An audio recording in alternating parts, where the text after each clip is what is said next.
não cabem nem a mim abordar, mas trazer a palavra, eu acho que é necessário que a gente traga a evidência, traga à luz alguns desses temas, e que a gente também perceba que pensar sobre isso, refletir sobre isso, traz benefícios para a nossa fé.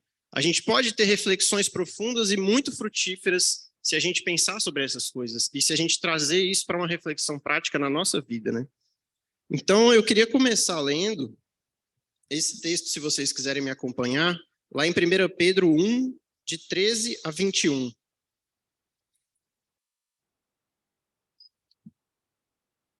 Pedro, nesse início da carta dele, ele já começa falando justamente de ação de graças pela bondade de Deus, pela salvação, pelo cumprimento das profecias, né, em Jesus e em tudo aquilo que o Senhor tinha planejado desde a eternidade. E aí, diante, né, dessa segurança, dessa salvação revelada em Cristo, ele diz a partir do verso 13 aí: por isso, cingindo o vosso entendimento, sede sóbrios e esperai inteiramente na graça que vos está sendo trazida na revelação de Jesus Cristo. Como filhos da obediência, não vos amoldeis às paixões que tinhais anteriormente na vossa ignorância. Pelo contrário, segundo é santo aquele que vos chamou, tornai-vos santos também vós mesmos em todo o vosso procedimento, porque está escrito: sede santos, porque eu sou santo.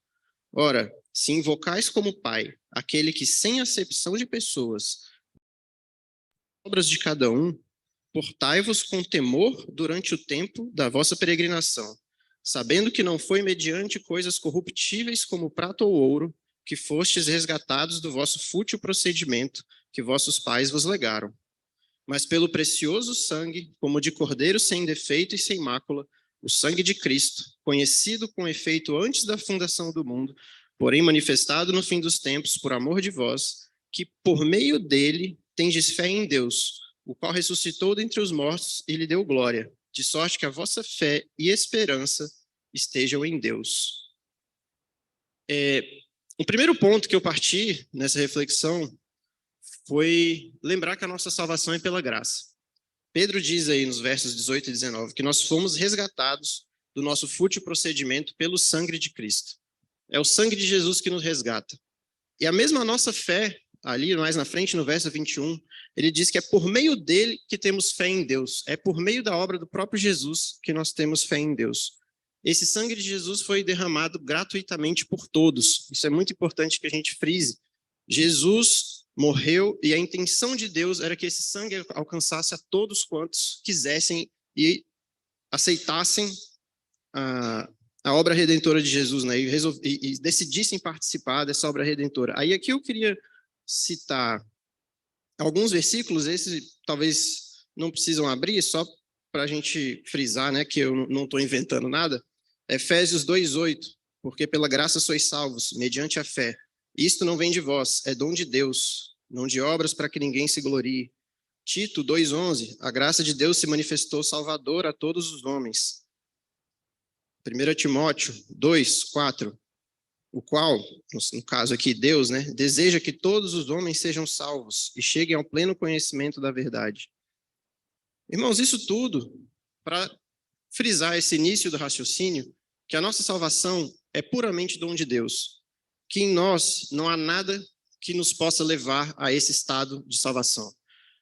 E que eu sempre lembro do Salmo 73, no verso 22, que o salmista disse que estava embrutecido na sua ignorância. Até o nosso movimento de contrição, de arrependimento, ele é fruto da obra do Espírito Santo em nós. É ele que nos convence do pecado, da justiça e do juízo. E não tem participação minha no sentido de glória minha nenhuma nisso. É tudo, mesmo a minha contrição e o meu reconhecimento da minha podridão e da minha miséria, até isso é fruto da bondade de Deus. Lá Paulo fala lá em Romanos, a bondade de Deus que nos conduz ao arrependimento. A gente precisa, inclusive para nos blindar de sofismos por aí, ter isso muito claro, de que é a bondade de Deus que nos conduz ao arrependimento. E é por isso que Pedro fala, nesse texto que a gente leu, no verso 13, que nós esperamos inteiramente na graça. Porque em nós não há justiça ou poder nenhum para a salvação, é dom de Deus. Então, somos salvos pela graça, mediante a fé, e mesmo essa fé que temos é por meio de Jesus. Pedro disse, por meio dele temos fé em Deus. Nada em nós pode nos salvar, nem mesmo as nossas boas obras. Mas aí não para por aí. Pelo sacrifício de Jesus, ele se humilhou, ele morreu, ele ressuscitou, ele foi exaltado sobre todas as coisas e se tornou Senhor sobre todos. E nós, Pedro diz lá no verso 14 desse texto, que nós nos tornamos filhos da obediência. E como filhos da obediência, fomos chamados a ser santos em todo o nosso procedimento. E por quê? Porque Deus ordenou, sede santos porque eu sou santo. E se invocamos como Pai, nos tornamos filhos, por meio de Jesus, fomos adotados. E nós invocamos como Pai esse Deus que nos ordenou que devemos ser santos. E se invocamos como Pai esse Deus que julga a todos sem acepção de pessoas, segundo as obras de cada um, Pedro disse, então devemos nos portar com temor durante toda a nossa caminhada. Porque Jesus também falou, só aquele que perseverar até o fim será salvo. É por isso que Paulo fala em mais de um momento que nós devemos desenvolver a nossa salvação. Paulo diz lá em Filipenses 2:12, devemos desenvolver a nossa salvação com temor e tremor, para nos tornarmos irrepreensíveis e sinceros, filhos de Deus inculpáveis no meio de uma geração pervertida e corrupta, na qual fomos chamados a resplandecer como luzeiro do mundo. O propósito de Deus, irmãos, é que a gente seja santo e seja perfeito como Jesus, Filho de Deus, como Cristo. A gente sabe, a gente repete que o propósito eterno de Deus é ter essa família de pessoas semelhantes a Jesus.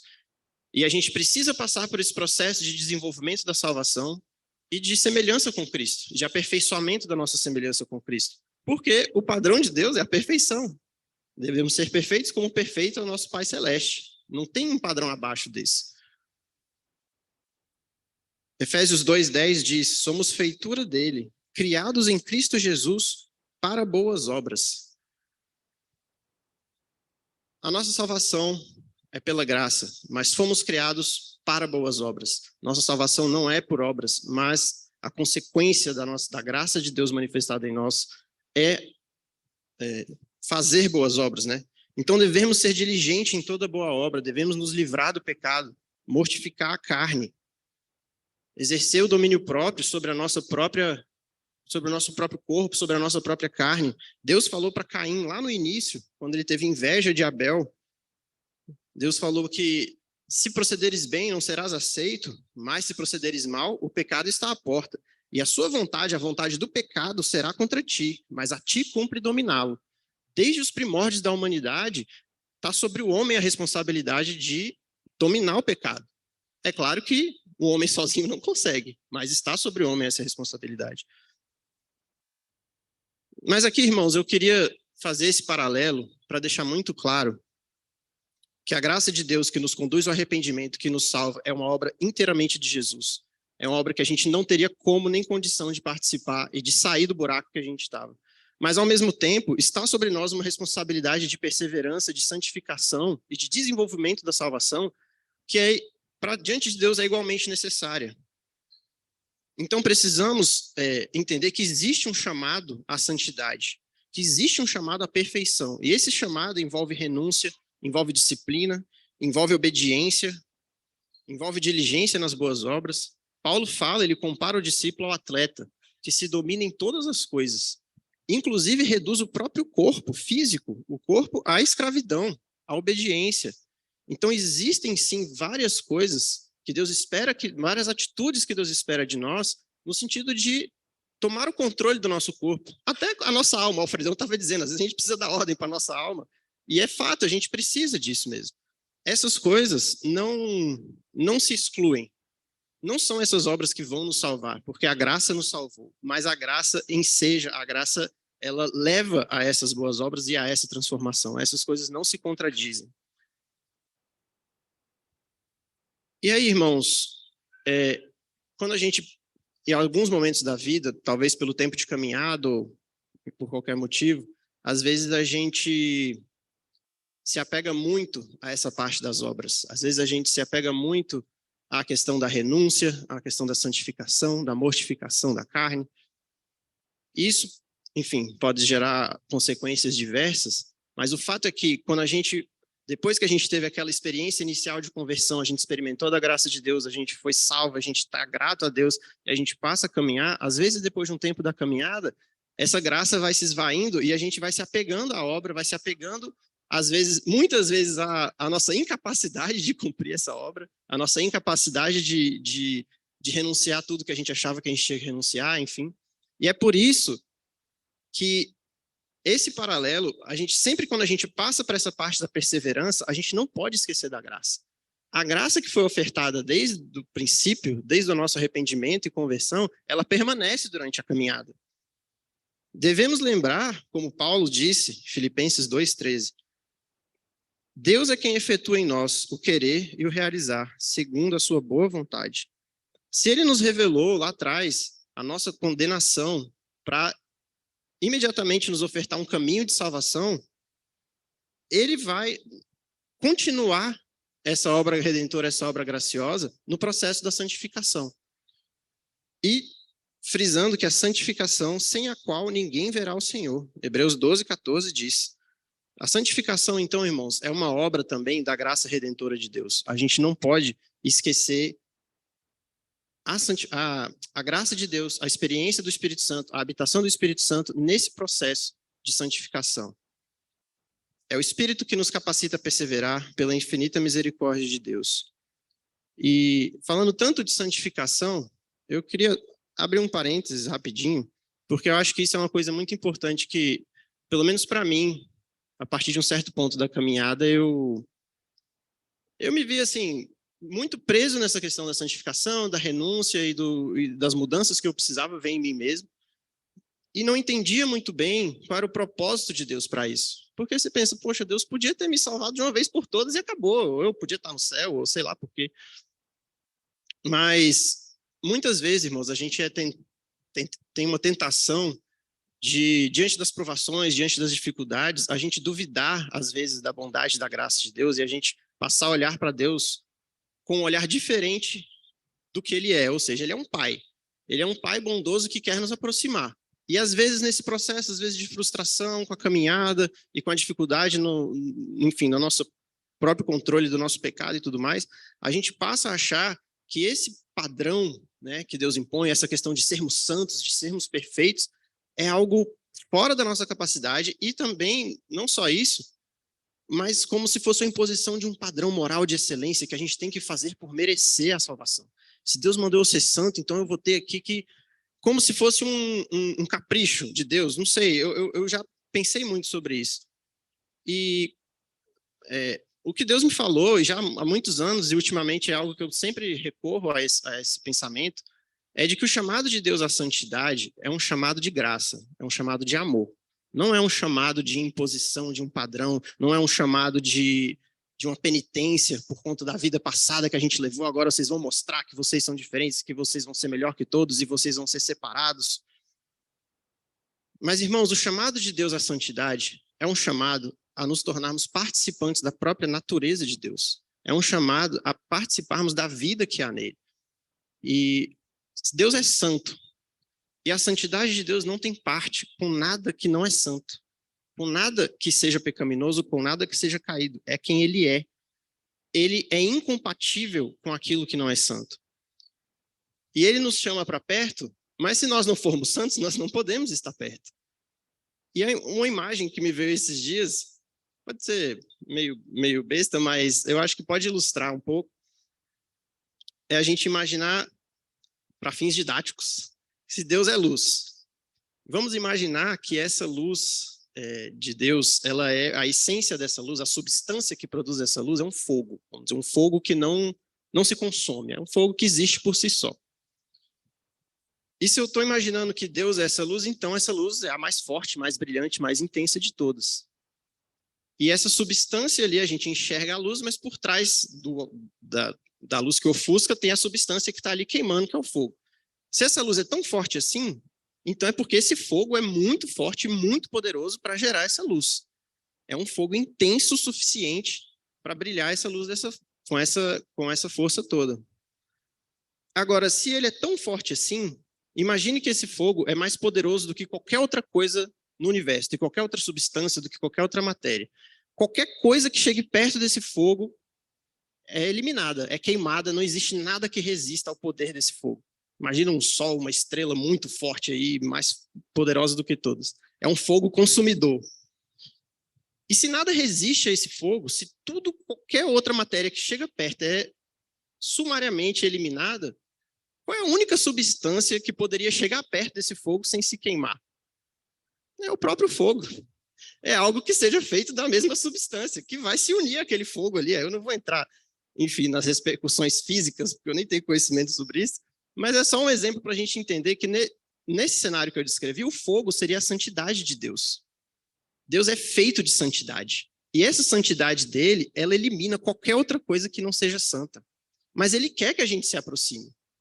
Só que se a gente se aproximar sem ser dessa substância, a gente vai ser eliminado. Então, o chamado e a redenção de Jesus, todo o processo da salvação para que a gente adquira essa nova natureza, na verdade é um convite gracioso a estar perto de Deus. É o único novo e vivo caminho aberto em Jesus para que a gente se achegue a Deus. É um chamado à santidade, não é um chamado simplesmente para longe do mundo, é um chamado para perto de Deus. A gente precisa ter esse ponto de vista muito claro, de que a gente não está simplesmente se separando de obras dos pecadores lá fora, a gente está se aproximando da natureza de Deus.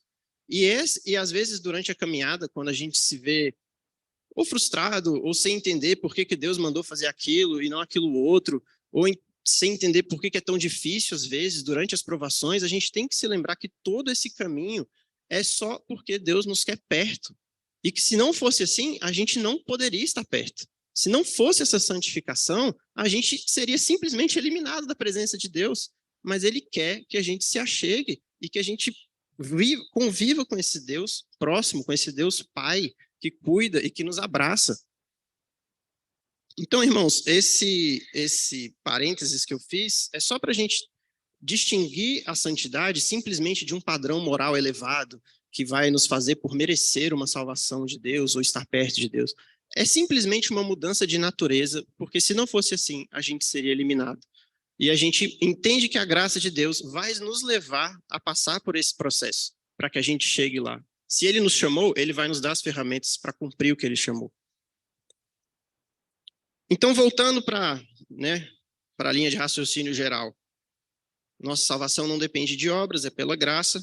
Então, o que nos cabe é perseverar, correr a carreira com temor e tremor, fazendo boas obras, dominando o nosso corpo, santificando o nosso ser para agradar a Deus, lembrando da santificação com esse ponto de vista, de que é um chamado para perto de Deus, para termos a natureza de Deus. Então, nesse caminho de perseverança, se somos provados, vamos persistir, e nossa perseverança produzirá experiência, e a nossa experiência produzirá esperança. Paulo fala lá em Romanos 5, 3, também nos gloriamos nas próprias tribulações, sabendo que a tribulação produz perseverança, a perseverança experiência, e a experiência esperança. Irmãos, quando a gente lê esse texto, a gente não pode parar por aqui, porque a gente teria talvez a tentação de pensar que a nossa esperança é um fruto direto de uma perseverança nossa, de uma perseverança da nossa própria força. Porque eu penso, não, a perseverança produz experiência, então eu sou experimentado, eu tenho uma longa vida de caminhada com Cristo, e isso me dá esperança de que eu vou ter uma salvação eterna. Irmãos, a nossa natureza é caída, a nossa perseverança baseada na nossa própria força, ela é falha, ela não vai resistir. E eventualmente, inevitavelmente, a nossa força vai ceder. E é por isso que vem o verso 5, logo adiante diz, ora, a esperança não confunde, ela não desaponta, ela não causa desilusão, ela é certa. Por quê? Porque o amor de Deus é derramado em nosso coração pelo Espírito Santo que nos foi outorgado. Irmãos, nós não temos esperança na nossa perseverança. A nossa esperança não é fruto, na verdade, da nossa perseverança e das nossas experiências. A gente tem essa esperança porque o amor de Deus é derramado em nossos corações pela habitação do Espírito Santo. É o Espírito Santo que vai nos capacitar a essa perseverança. E é por isso que o Espírito Santo é a garantia da salvação, é o penhor da promessa. A gente tem que lembrar todos os dias da nossa vida que o Espírito Santo é a chave da promessa, da certeza da nossa salvação. E que se algumas vezes, em algum momento, algumas vezes, você se sentir incapaz de perseverar, incapaz de continuar, você se lembra que não é você, e nunca foi. Sempre foi a promessa do Espírito Santo em você. Sempre foi a vida de Deus em você. Por isso, então, tantas vezes a palavra repete, Paulo insistiu muito, enchei-vos do Espírito, andai no Espírito. A gente tem que ter consciência de que a nossa caminhada depende, e encher do Espírito, irmãos, tem a ver com algo que a gente faz, mas na verdade a gente não faz, a gente não tem a capacidade de nos encher do Espírito. O que a gente tem a capacidade é de estar disponível, é de reduzir o nosso corpo a um estágio que a gente se esvazie de outras coisas para que o Espírito nos encha. E isso é uma disposição diária, de pedir que Deus nos encha do seu Espírito Santo, de falar com o próprio Espírito Santo, porque ele é uma pessoa da Trindade, a gente pode pedir que ele nos encha, e de ter certeza de que se a gente estiver disponível, ele vai nos preencher. E, estando cheios do Espírito, nós vamos ter a capacidade de andar no Espírito. Andar no Espírito é escolher, decidir, agir da forma que o Espírito Santo quer que nós hajamos. Porque a gente tem sempre a escolha entre a vontade da carne e a vontade do Espírito. Andar no Espírito envolve uma escolha diária. Escolher agir e fazer aquelas coisas que o Espírito Santo nos direciona a fazer. E para isso precisamos estar disponíveis e atentos em todo o tempo ao Espírito. O que nos cabe no final, nesse raciocínio, é simplesmente nos humilhar e renovar nossa disposição de servir ao Senhor e de nos encher do Espírito. E crer, irmãos, que é Ele que vai nos conduzir para a vida eterna. Como Paulo disse lá em Filipenses 1:6, estou plenamente certo que aquele que começou a boa obra em vocês há de completá-la até o dia de Cristo. Não depende de nós, é dom de Deus. E nesse ponto, só para destacar algumas falsas contradições que tem quando a gente conversa sobre esses temas, sobre salvação, sobre perseverança, a gente começou dizendo, eu acho que já ficou bem claro, mas eu vou frisar, salvação pela graça, não é por obras, mas a graça não exclui a perseverança. Pelo contrário, a graça torna possível a perseverança. E ela é necessária igualmente para a santificação. A gente nunca pode ir para o lado da graça barata, vamos dizer assim, como Bonhoeffer fala. E a graça é suficiente, então eu não preciso mais fazer nada. Sofisma, é engano. Pela graça a gente foi salvo para boas obras e para perseverar até o fim. Não existe essa contradição. Se a salvação não é por obras, é pela graça mediante a fé. Mas a fé não exclui as obras. De novo, a fé sem obras é morta. Tiago 2:26. Fomos criados para boas obras. Efésios 2:10. A palavra de Deus não se contradiz. Outro ponto que eu acho importante é estabelecer que o temor a Deus não exclui o amor a Deus, e nem vice-versa. O amor a Deus não exclui o temor a Deus. O Alfredão leu no Salmo aqui, o temor do Senhor é o princípio da sabedoria. E a gente sabe que lá em Romanos 8:15, Paulo fala que não recebemos espírito de escravidão para vivermos atemorizados, mas recebemos espírito de adoção. De fato, Deus é nosso Pai e nos ama, nós não precisamos ter medo do inferno e estarmos escravos à nossa própria carne, ao nosso próprio pecado. Mas esse amor que nos leva a servir a Deus, a ter boas obras, a viver como uma vida de gratidão a Deus, esse amor não exclui o temor que temos a Deus, porque Pedro falou no texto que nós lemos no início, a esse a quem vocês chamam de pai, esse mesmo vai julgar a cada um segundo as suas obras, sem acepção de pessoas. Uma coisa não exclui a outra. Então, tudo que a gente faz, irmãos, a gente tem que fazer por amor e temor a Deus, sempre, junto. O amor a Deus não pode ser um amor sem reverência. Igual a gente tem reverência com o nosso pai, mesmo o pai terreno, a gente ama nosso pai, mas a gente reverencia, a gente respeita, a gente não pode deixar de ter essa revelação da severidade de Deus e da bondade de Deus, que não se excluem e que andam sempre juntas, lado a lado. No mesmo sentido, a obediência, somos filhos da obediência, essa obediência não exclui a nossa liberdade, e nem vice-versa. A liberdade que temos em Cristo não exclui a obediência que devemos a Ele. Paulo fala, nós não estamos mais debaixo do regime da lei, mas sim da graça, é a lei da liberdade. Não estamos presos aos rudimentos dos mandamentos que aprendemos no passado pela lei e que mandamentos que são maquinalmente aprendidos e repetidos. Não existe mais. Deus olha o coração, Deus olha as nossas intenções, Deus ele investiga os nossos pensamentos. E ele vai muito além de meros mandamentos de toque isso ou não toque aquilo. Nada é impuro para os que são puros. Mas, de outro lado, nós somos filhos da obediência, nós não vivemos mais pela nossa própria vontade. Nós somos servos de um Senhor do universo que agora é Ele que rege a nossa vida. Então, somos livres do pecado, somos livres da lei, mas somos escravos de Cristo. Somos escravos da sua vontade e vivemos para agradar a vontade do Pai, para agrandar o coração de Deus. Essas coisas também não podem se separar. A gente tem que ter muita clareza quanto a isso, porque se a gente inclina demais para um lado, acaba perdendo do outro, e não pode ser assim. A liberdade que temos em Cristo, ela é exercida sempre debaixo da autoridade de Jesus e do senhorio de Jesus. Então, todas essas coisas, elas coexistem e elas não podem se anular. E aqui, irmãos, caminhando para o fim dessa reflexão, né, eu pensei, quando eu estava meditando sobre isso, eu pensei em umas 3 formas de aplicação prática desse raciocínio.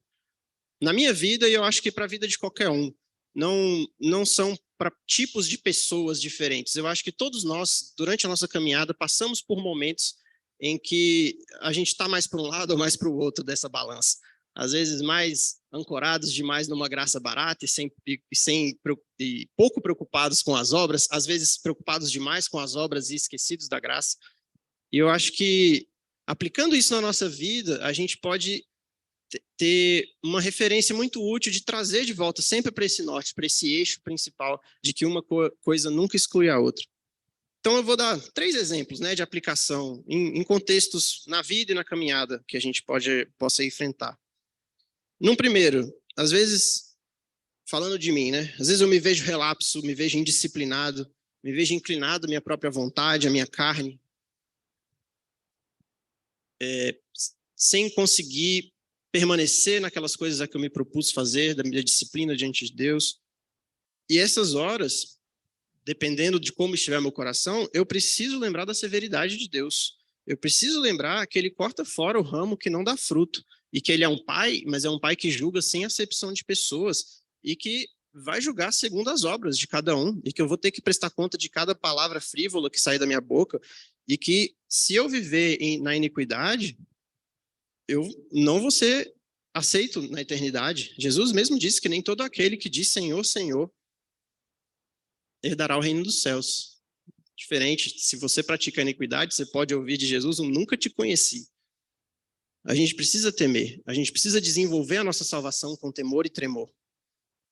De outro lado, se eu estou confiante demais nas minhas boas obras, se às vezes você está numa fase boa, vamos dizer assim, ou você acha, você é um rigoroso observador da lei e dos princípios, às vezes se eu me enxergo assim, muitas vezes a gente se pega, eu pelo menos, com esse tipo de pensamento em relação a outros. Nossa, olha como ninguém está fazendo nada e eu estou aqui fazendo e não sei o quê. Da mesma forma, a gente precisa se colocar diante do Espírito Santo, pedir para Ele sondar nosso coração e lembrar que todos pecaram e carecem da glória de Deus. Que qualquer que guarda toda a lei, mas tropeça em um só ponto, é culpado de toda a lei. A gente não vive por um padrão legal, um legalismo, como eu falei, não é um padrão moral que Deus estabeleceu. É uma nova natureza. E se a gente faz boas obras, a gente não está fazendo mais do que a nossa obrigação, no sentido de que se a gente foi transformado, a gente foi transformado para isso mesmo. E é isso, e para a glória de Deus. Pela lei, irmãos, por um conjunto de regras, ninguém é justificado. Por um padrão moral, ninguém é justificado. Porque o justo viverá pela fé. Gálatas 3:11. Deus resiste ao soberbo, mas dá graça ao humilde. Esse outro trecho aqui, o juízo é sem misericórdia para com aquele que não usou de misericórdia. Tiago fala isso quando ele está falando justamente da gente achar que nossa vida debaixo de uma lei, de um padrão moral elevado, a gente se sente mais justo que outros. Isso também é motivo para a gente temer diante de Deus e colocar e corrigir nosso coração. E lembrar que a nossa salvação é por fé, nossa justificação é por fé e não pelas nossas obras. Mais um cenário, talvez mais frequente, pelo menos para mim. Se você se vê cansado, sobrecarregado, às vezes frustrado com a sua própria incapacidade de cumprir esses mandamentos, de cumprir esse padrão. Os mandamentos se tornam penosos, aparentemente, se tornam impossíveis, na verdade. Porque às vezes a gente está olhando uma perspectiva humana, olhando como esse padrão moral inalcançável mesmo para os homens. A gente sente, Paulo fala que pela lei, a gente olhava o rigor da lei e a lei só aumentava a nossa ofensa. Se você se apega a isso, você vai perceber que quanto mais a lei é mais perfeita e você mais podre, mais carente da glória de Deus. E se você se pega sobrecarregado com esse peso de não conseguir agir da forma que você sabe que Deus quer que você haja, de ter a disciplina que Deus quer que você tenha, de andar pelo Espírito Santo, a gente precisa simplesmente ouvir o chamado do pastor das nossas almas, de Jesus, que diz: vinde a mim, vós que estáis cansados e sobrecarregados, e eu os aliviarei. Mas por quê? Por que nele encontramos alívio? Ele mandou a gente aprender dele a sermos mansos e humildes de coração. E isso dará descanso para a nossa alma. Irmãos, quando nós aprendemos de Jesus, olhamos para Jesus no seu exemplo, e aprendemos a ser mansos e humildes como ele, a mansidão nada mais é do que ser guiável. A gente aprende a ser guiado pelo Espírito, a gente aprende a ser guiado por Deus. E a humildade tem a ver justamente com esse reconhecimento da nossa incapacidade. E de entender que não é pela nossa força que a gente vai cumprir esses mandamentos, que a gente vai chegar a essa plenitude da estatura de Cristo. É pela obra do próprio Espírito Santo em nós. Então, se a gente aprende com Jesus a ser mansos e humildes, o Espírito Santo vai achar um terreno fértil para produzir todas as virtudes necessárias para a gente chegar aonde ele quer que a gente chegue. Os mandamentos não são penosos, pois a vitória que vence o mundo é a nossa fé em Jesus. João disse. Então, irmãos, se você se sente cansado e sobrecarregado, olha para Jesus, se achegue a Jesus, aprenda a ser manso e humilde.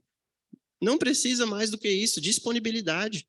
Jesus, o Espírito Santo, encontrando um coração humilde, quebrantado, consciente da sua própria incapacidade, e um coração manso, que é guiável, que é capaz de ser levado aonde ele quer levar, isso é suficiente para que ele desenvolva essa salvação em nós.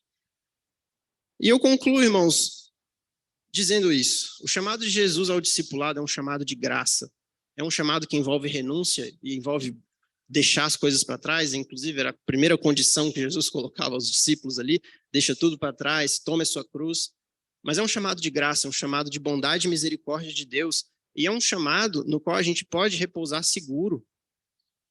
Lá em 1 Pedro 1, 4 e 5, um pouquinho antes daquele trecho que a gente leu lá, né, no começo, Pedro diz assim: somos guardados pelo poder de Deus, mediante a fé, para a salvação preparada a revelar-se no último tempo.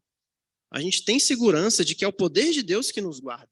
É o poder de Deus que nos leva a essa salvação que ele prometeu e está guardada e está preparada desde os tempos eternos. Então, irmãos, se a gente vai perseverar, a gente deve perseverar em obediência, em temor, em disciplina, em tudo aquilo que a gente precisa de renunciar ao pecado, de mortificar a nossa carne, de buscar essa perfeição que há em Cristo, mas sempre confiantes que é Ele quem efetua em nós o querer e o realizar. Ele muda a nossa vontade, Ele é capaz de moldar a nossa vontade à sua própria vontade. A gente pode ter fé que a obra do Espírito Santo em nós vai transformar quem nós somos. As nossas intenções podem sim ser transformadas. Apesar de muitas vezes a gente se trair com as nossas próprias intenções, a nossa inclinação, infelizmente, geralmente é para o lado da carne, mas a gente tem que ter fé que a obra do Espírito Santo transforma isso para que, eventualmente, a nossa vontade seja alinhada com a vontade de Deus. Que a gente tenha a vontade de agradar a Deus. E isso é possível se a gente tiver um coração manso e humilde. Então, irmão, se a gente recorre a Jesus, se a gente recorre à graça de Deus, certamente vamos encontrar a graça para perseverar até o fim, como ele disse que faria, que nos levaria a completar essa obra. E aí, para encerrar mesmo, agora é sério, só para ler o último texto, que eu acho que condensa muito bem todos esses aspectos que a gente falou aqui, lá em 2 Pedro 1, 3 a 11, realmente tudo em Pedro, né? Se vocês quiserem abrir.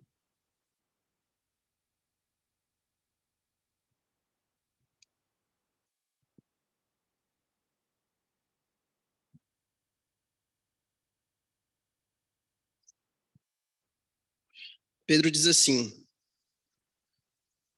visto como, pelo seu divino poder, nos têm sido doadas todas as coisas que conduzem à vida e à piedade, pelo conhecimento completo daquele que nos chamou para a sua própria glória e virtude, pelas quais nos têm sido doadas as suas preciosas e muito grandes promessas, para que por elas vos torneis coparticipantes da natureza divina, livrando-vos da corrupção das paixões que há no mundo. Uma breve pausa aqui só para destacar, né? Nos têm sido doadas todas as coisas que conduzem à vida e à piedade. Piedade, a imitação de Cristo, a santificação, todas essas coisas, toda essa graça nos têm sido doadas. As promessas já nos foram ofertadas e cumpridas para que nós nos tornássemos coparticipantes da sua natureza divina, para que a gente se livrasse da corrupção da nossa carne, do pecado. Todas essas promessas e essas coisas nos têm sido doadas. Por isso mesmo, diz no verso 5, é por isso mesmo que vós, reunindo toda a vossa diligência, associai com a vossa fé a virtude, com a virtude o conhecimento, com o conhecimento o domínio próprio, com o domínio próprio a perseverança, com a perseverança a piedade, com a piedade a fraternidade, com a fraternidade o amor. Porque essas coisas, existindo em vós e em vós aumentando, fazem com que não sejais nem inativos e nem infrutuosos no pleno conhecimento do nosso Senhor Jesus Cristo. Pois aquele a quem estas coisas não estão presentes é cego, vendo só o que está perto, esquecido da purificação dos seus pecados de outrora. Por isso, irmãos, procurai com diligência cada vez maior confirmar a vossa vocação e eleição, porquanto, procedendo assim, não tropeçareis em tempo algum. Pois desta maneira é que vos será amplamente suprida a entrada no reino eterno de nosso Senhor e Salvador Jesus Cristo. Se nós nos têm sido doadas a graça e tudo aquilo que nos conduz à vida e à piedade, vamos nos aplicar com diligência cada vez maior a essas virtudes, a tudo isso aqui que Pedro falou, e entender que essas coisas precisam estar em nós e estar aumentando. E é assim que a nossa entrada será amplamente suprida no reino eterno de Deus. Amém?